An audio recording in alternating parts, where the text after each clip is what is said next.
санаа өнөөдөр агаарын даралтын туршилт хийzгээ. За бидний хэрэглэдэг багж бол энэ шампу, тэгээд энэ спирттэй хүү, тэгээд лав, тэгээд энэ томлог лав өндөр зэрэг орно.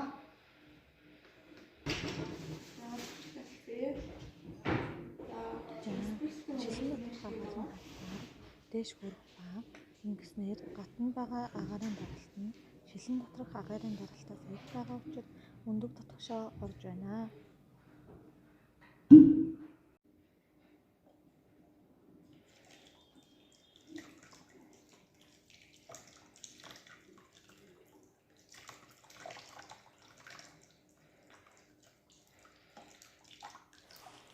Шилэндээр халуунаар дотор байгаа молекулуудын төлөвлөгөөний хурдан нөлөөж эзэж өнгийг авчиж байна.